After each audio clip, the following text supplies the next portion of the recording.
सत्र 2025-26 में अपने परिषदीय विद्यालय में नए बच्चों का नामांकन करते हुए आपको रखना होगा कुछ खास बातों का ध्यान, ताकि बच्चों का डेटा प्रेरणा पोर्टल और यू डाइस पोर्टल पर फीड करते हुए आपको किसी भी तरह की कोई समस्या ना हो।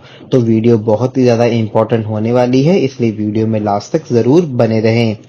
यदि आप कक्षा 1 में किसी बच्चे का एडमिशन कर रहे हैं, तो कक्षा 1 में नामांकन करते हुए आपको इस बात का ख्याल रखना है कि कक्षा 1 के लिए ऐसे ही छात्र-छात्राओं का नामांकन किया जाएगा जो 31 जुलाई 2025 तक 6 वर्ष की आयु को पूर्ण कर रहे हों।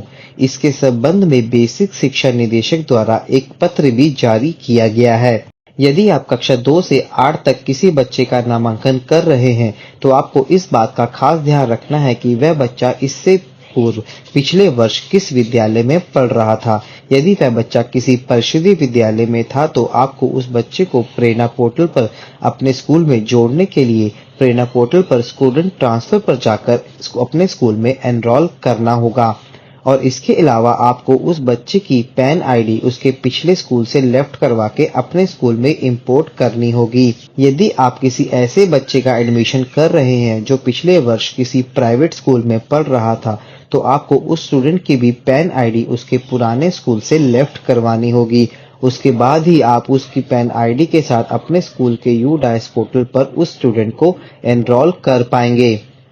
कक्षा 2 से 8 तक किसी बच्चे का नामांकन करते हुए आपको उस बच्चे की सामान्य जानकारी जैसे विद्यार्थी का नाम, माता-पिता का नाम, जन्म तिथि यू डाइस पोर्टल से मिलानी होगी, क्योंकि अब सब बच्चों की पैन आईडी के साथ-साथ अपार आईडी भी जनरेट हो गया है। इसलिए आपको नामांकन करते हुए उन बच्चों की सारी जानकारी बच्चों के अपार आईडी में बने हुए डिटेल के अनुसार मैच करनी होगी। उसके बाद ही आप प्रवेश पंजिका में उस बच्चे की सारी जानकारी को अंकित करेंगे।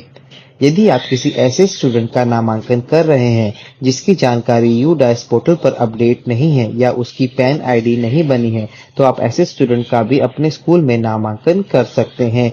इसके लिए आप उस स्टूडेंट की सारी जानकारी को एक फॉर्म S02 में भरकर अपने बीआरसी केंद्र पर जमा करनी होगी। इसके बाद वह स्टूडेंट आपके यू डाइस पोर्टल पर ऐड हो जाएगा।